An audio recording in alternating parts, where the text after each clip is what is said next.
सनातन धर्म में पितृपक्ष और अमावस्या तिथि का विशेष महत्व है। ऐसी मान्यता है कि इस दिन पितर धरती पर आते हैं और अपने परिवार जनों से श्राद्ध, पिंडदान और तर्पण की आशा रखते हैं। पितरों के प्रसन्न रहने पर हर प्रकार के सुख समृद्धि की प्राप्ति होती है।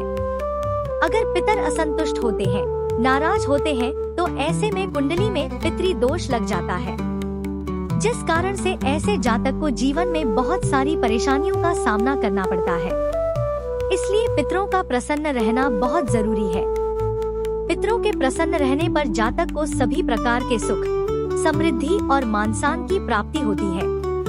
अगर आप भी अपने पितरों का आशीर्वाद पाना चाहते हैं और चाहते हैं कि आपके पितर सदा संतुष्ट रह, तो अमावस्या तिथि या पितृ पक्ष के दिनों में आपको हर हाल में पितृ कवच और स्तोत्र का पाठ करना चाहिए। आज के इस वीडियो में आपको पितृ स्तोत्र का और पितृ कवच का हिंदी अनुवाद सुनाया जाएगा। जिस भी परिवार में पितृ स्तोत्र का पाठ नियम पूर्वक किया जाता हो, उस घर के सभी सदस्य प्रसन्न और स्वस्थ रहते हैं और परिवार में कोई भी काम में बाधा नहीं आती। और जो भी साधक नियमित रूप से इस स्तोत्र का पाठ करता है, उसे नौकरी और व्यापार में तरक्की मिलती है और समाज में उसका मान-सम्मान बढ़ता है। उसे कार्य क्षेत्र में हर जगह सफलता ही मिलती है। इस स्तोत्र का पाठ करने से परिवार में सुख समृद्धि आती है। घर में कभी भी कलह और लड़ाई झगड़ा नहीं होता है और घर में शांति का वातावरण बना रहता है। पितृ दोष निवारण के लिए यह स्तोत्र बहुत ही लाभकारी होता है। अगर किसी को सपने में बार बार पितर दिखते हो तो उन्हें पितृ स्तोत्र का पाठ करना चाहिए। इससे बहुत लाभ मिलता है। जिस घर में पितृदोष होता है, वहाँ पर बनते हुए कार्य भी बिगड़ जाते हैं। परिवार के लोग बार बार बीमार पड़ने लगते हैं, धन बहुत ज्यादा खर्च होता है, तो यह सब पितृदोष के लक्षण होते हैं। मार्कंडेय पुराण में भी यह स्तोत्र वर्णित है। जो लोग नित्य इस स्तोत्र का पाठ नहीं कर पाते, वे चतुर्दशी और अमावस्या के साथ ही श्राद्ध पक्ष के दिनों में भी पाठ कर सकते हैं। कुछ व्यक्ति अपने कर्मों से पुण्य अर्जित करके देवलोक और पितृक में स्थान पाते हैं और फिर यहाँ अपने योग्य शरीर मिलने तक ऐसी आत्माएं निवास करती हैं। शास्त्रों में बताया गया है कि चंद्रमा के ऊपर एक अन्य लोक है जो पितर लोक कहलाता है। शास्त्रों में पितरों को देवताओं के समान पूजनीय बताया गया है। पितरों के दो रूप बताए गए हैं, देव पितर और मनुष्य पितर। देव पितर का काम होता है न्याय करना और यह मनुष्य और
ना परिवार में कोई सुख शांति।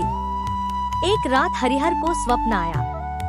उसने देखा कि उसके पितर एक उज्जवल प्रकाश के रूप में उसके सामने प्रकट हुए। उनमें से सबसे बड़े पितामह ने कहा, हरिहर, तुम्हारी भक्ति हमें प्रसन्न करती है, परंतु तुम्हारी श्रद्धा अधूरी है। जब तक तुम पूरे विधि विधान से पितृकर्म नहीं करोगे, तुम्हारी कठिनाइयाँ समाप्त नहीं होंगी। हरिहर ने हाथ जोड़कर पूछा, हे पितृदेव, कृपया मुझे सही मार्ग दिखलाएं। मैं आपके आशीर्वाद से अपने परिवार का कल्याण चाहता हूँ। तब पितामह ने कहा, तुम्हें गया जी की यात्रा करनी होगी और वहाँ पिंडदान करना होगा। वहीं तुम्हारी साधना पूर्ण होगी।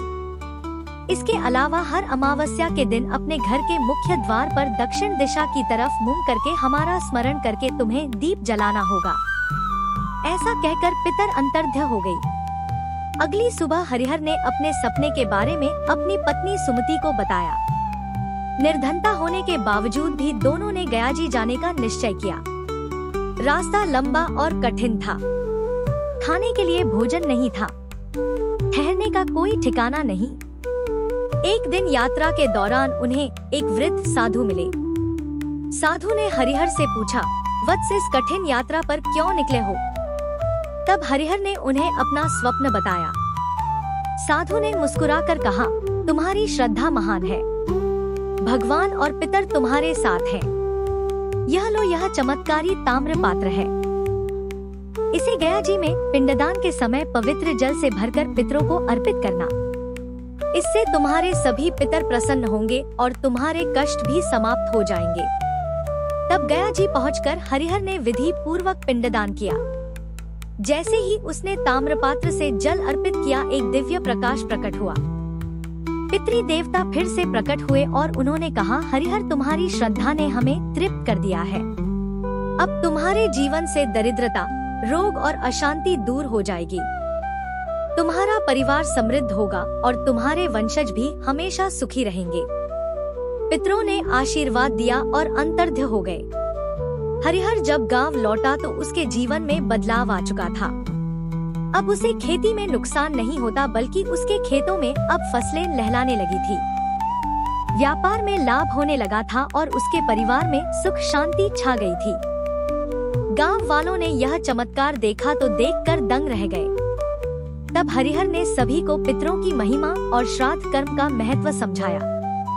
इस कहानी से शिक्षा मिलती है कि पितरों की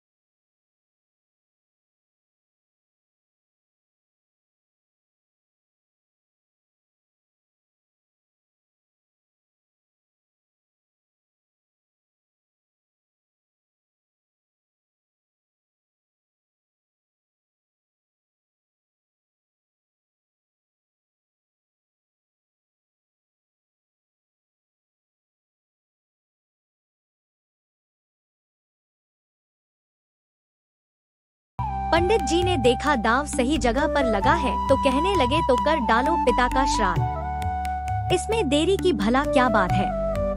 अगले ही दिन जाट ने पंडित जी को घर बुला लिया। पंडित जी ने श्राद्ध की सामग्री में ढेर सारी चीजें लिखवा दी। सोना, चांदी, भांडे, बर्तन से लेकर खाने पीने का सारा सामान।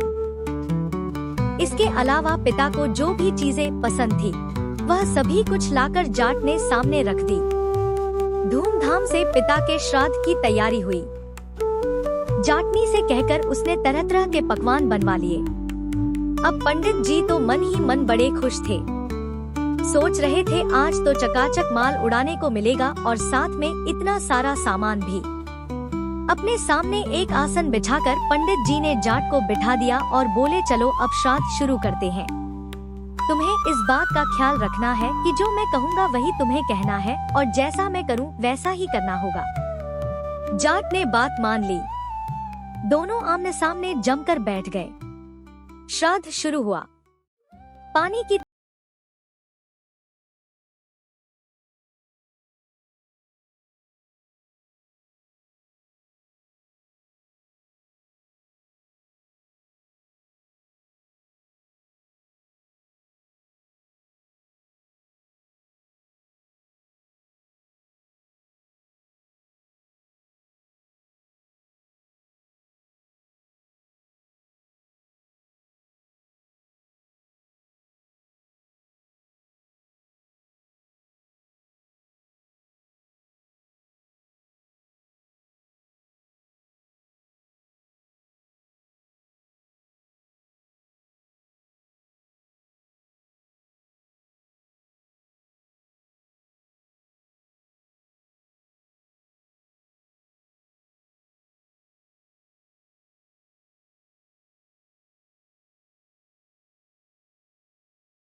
बनेगा।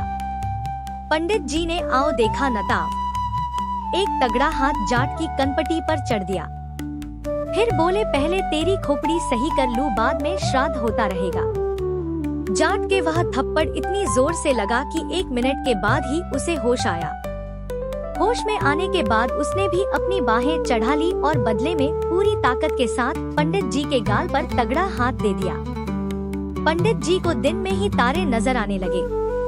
उन्हें 2 मिनट के बाद होश आया। अब क्या था? पंडित जी और जाट दोनों गुस्से में भर गए। लात घूंसों से श्राद्ध होने लगा। पंडित जी जितनी लातें जाट को मारते उतनी ही लातें उन्हें भी खानी पड़ती।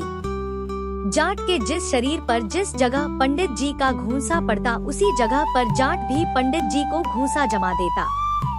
मन ही मन पंडित जी सोचने लगे किस मूर्ख से पाला पड़ गया है। उन्होंने बहुत बार जाट को समझाया, लेकिन जाट की समझ में कुछ नहीं आया। नतीजा यह रहा कि बात पर बात बढ़ती चली गई और दोनों फिर से गुथम गुच्छा होकर लड़ने लगे। कभी पंडित जी नीचे होते तो कभी जाट के नीचे होने की बारी आ जाती। आपस में बहुत देर तक दोनों के बीच लात घूंसे और उठापटक का दौर चलता रहा। आखिरकार मैदान छोड़कर पंडित जी को ही भागना पड़ा। प्रसन्न होकर जाट भी अपनी जाटनी के पास लौटा। जगह जगह से कपड़े फट जाने के कारण जाटनी ने वजह जाननी चाहिए तो जाट ने बताया कि पंडित जी के साथ श्राद्ध कर्म करते हुए यह सब हुआ है। जाटनी ने पूछा श्राद्ध तो अच्छी तरह हो गया ना? जाट ने उत्तर दिया हाँ बिल्कुल बहुत अच्छा हुआ। अच्छा नहीं होता तो भला मेरी ये हालत होती। पंडित जी ने कोई कसर नहीं रखी और मैंने भी पूरे जोर शोर से काम लिया। जाटनी बोली चलो अच्छा हुआ, लेकिन पंडित जी को कुछ दक्षिणा वगैरह दी या नहीं? जाट बोला दक्षिणा तो कुछ नहीं दी। हम लोग श्राद्ध में ही इतने मगन हो गए कि पंडित जी की दक्षिणा और भोजन का तो ख्याल ही नहीं रहा।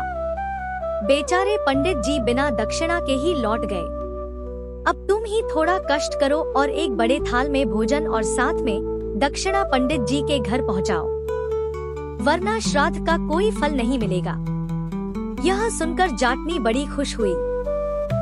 नहा धोकर उसने धुले कपड़े पहन लिए और एक बड़े थाल में भोजन रखा और पंडित जी के घर की ओर चल पड़ी। उधर पंडितायन प्रतीक्षा में बैठी थी कि पंडित जी श्राद्ध करने गए हैं। लौटते हुए अपने साथ बहुत सारी चीजें और बढ़िया बढ़िया पकवान भी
तो यह थी आज की कहानी।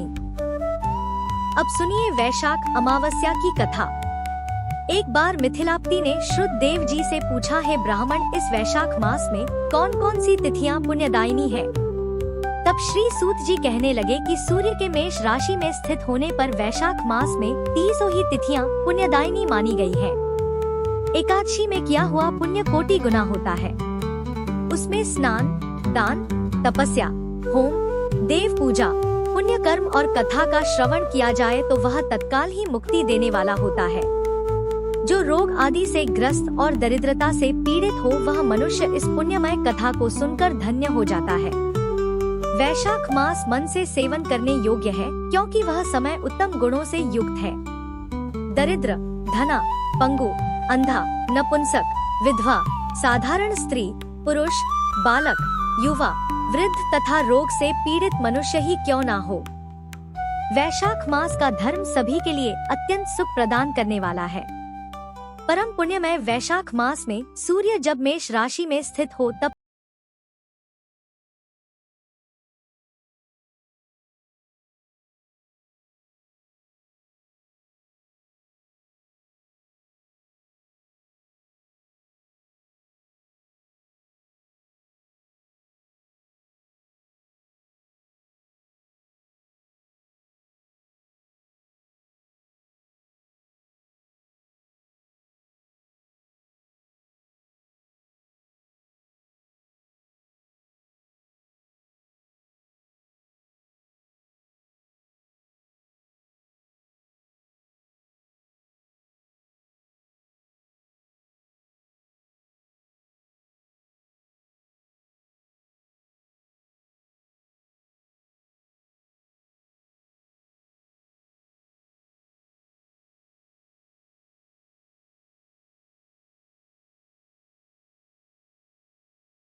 ऊर्ध्वलोक में गमन करता है और मोक्ष प्राप्त करता है। यह सुनकर देवर्षि नारद हंसते हुए नृत्य करने लगे। सभासदों ने पूछा, नारद जी यह क्या बात है? तब बुद्धिमान नारद जी ने हंसते हुए उन सभी को उत्तर दिया, नारायण नारायण, आप सभी का कहना सत्य है। इसमें संदेह नहीं कि कलयुग में थोड़े से कर्म से भी महान पुण्य का साधन किया जाता है और क्लेशों का नाश करने वाले भगवान केशव स्मरण मात्र से ही प्रसन्न हो जाते हैं। फिर भी मैं आप लोगों से यह कहता हूँ कि कलयुग में यह दो बातें दुर्घट है। शिशेंद्रिय का निग्रह और जीवा को वश में रखना। यह दोनों कार्य जो भी सिद्ध कर ले वही नारायण स्वरूप है। इसलिए कलयुग में आपको यहाँ नहीं ठहरना चाहिए।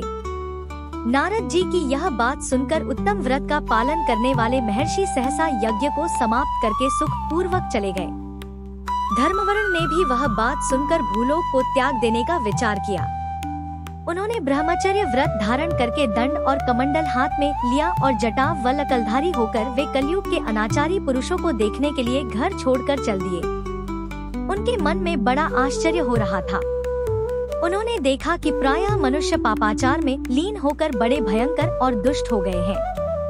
ब्राह्मण पाखंडी हो गए हैं। शूद्र संन्यास धारण कर रहे हैं। पत्नी अपने पति से द्वेष रखती है। शिष्य गुरु से वर करता है। सेवक स्वामी के और पुत्र पिता के घात में लगा हुआ है। ब्राह्मण शद्रवत और गौएं बकरियों की तरह हो गई हैं। वेदों में गाथा की ही केवल प्रधानता रह गई है। शुभ कर्म साधारण लौकिक कामों की तरह रह गए हैं। इनके प्रति किसी की कोई महत्व बुद्धि ही नहीं है। भूत, प्रेत और पिशाच आदि की उपासना चल पड़ी है। सब लोग मैथुन में आ सकते हैं और उसके लिए अपने प्राण भी खो रहे हैं। झूठी गवाही देने लगे हैं। मन में सदा छल और कपट भरा रहता है। कलयुग में सदा लोगों के मन में कुछ और, वाणी में कुछ और, कर्म में कुछ और ही देखा जाता है। सबकी विद्या किसी न किसी स्वार्थ को लेकर ही होती है और केवल राजभवन में ही उसका आदर होता है। संगीत आदि कलात्मक विद्याएं भी राजाओं को प्रिय है। कलयुग में अधम मनुष्य पूजे जाते हैं और श्रेष्ठ पुरुषों की अवहेलना होती है। कलयुग में वेदों के विद्वान ब्राह्मण दरिद्र होते हैं। लोगों में प्रायः भगवान की भक्ति नहीं होती। पुण्य क्षेत्र में पाखंड अधिक बढ़ गया है। शूद्र लोग जटाधारी तपस्वी बनकर धर्म की व्याख्या करते हैं। सभी मनुष्य अल्पायु, दयाहीन और शठ होते हैं।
फिर कभी निकलना कठिन नहीं होगा।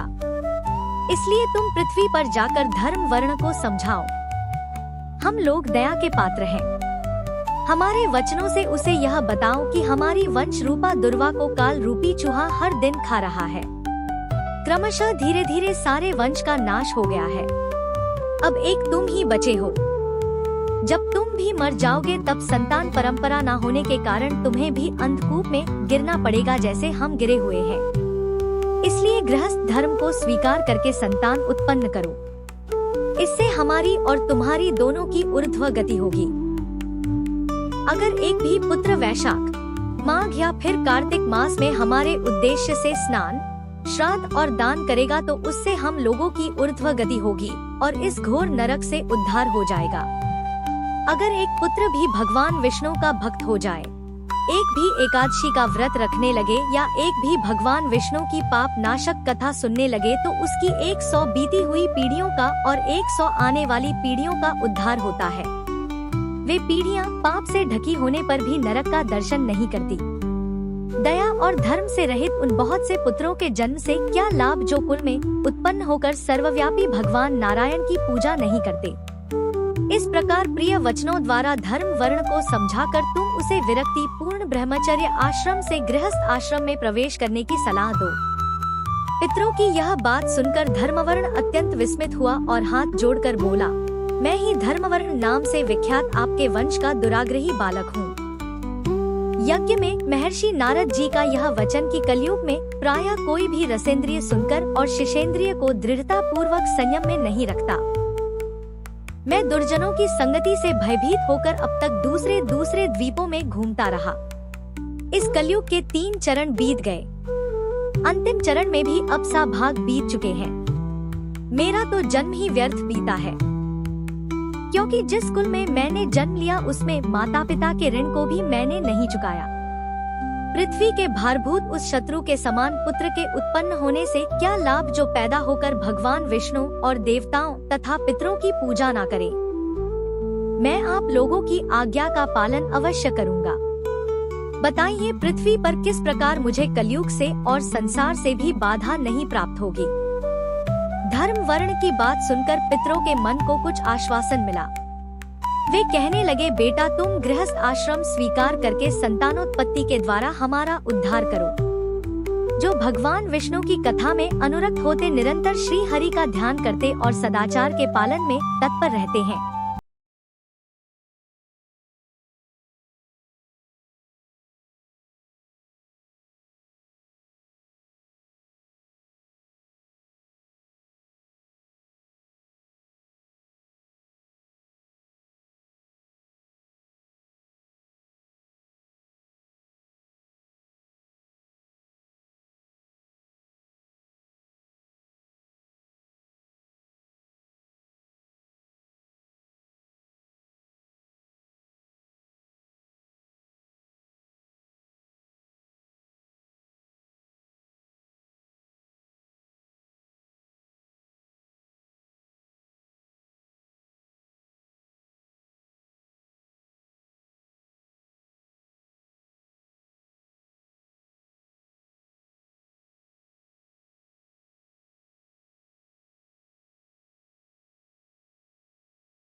प्रकार से विभाजित मेरी प्रकृति है।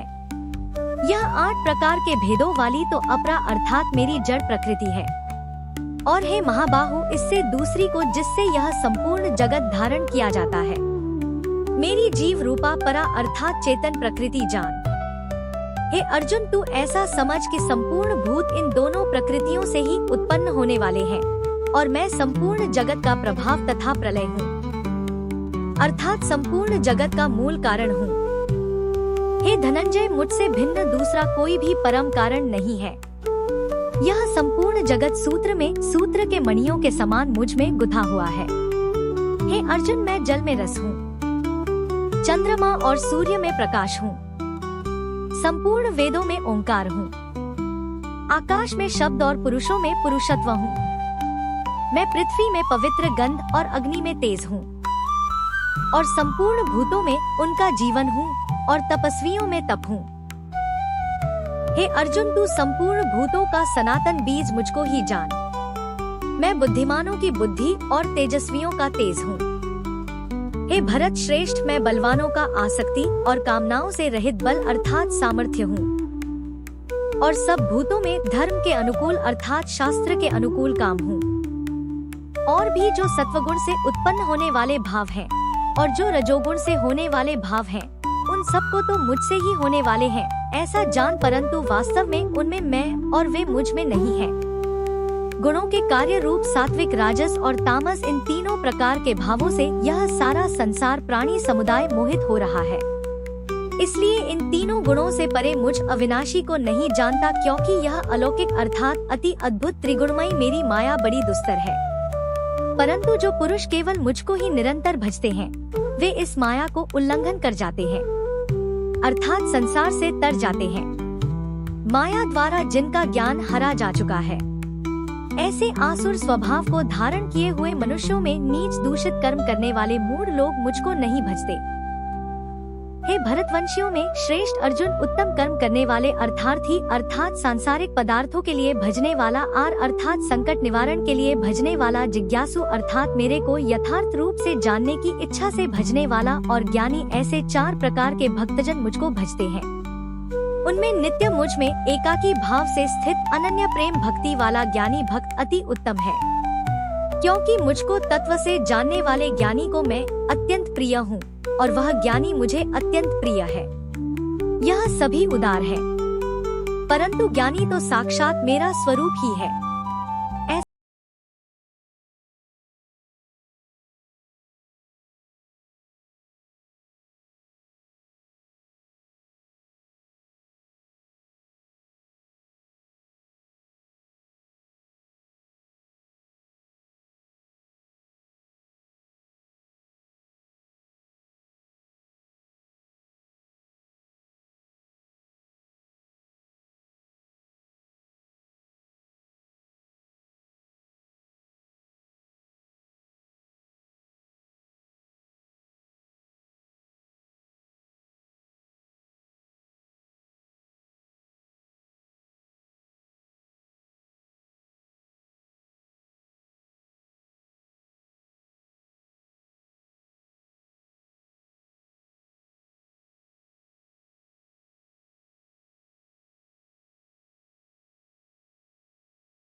चाहे जैसे ही भजे, अंत में वे मुझको ही प्राप्त होते हैं।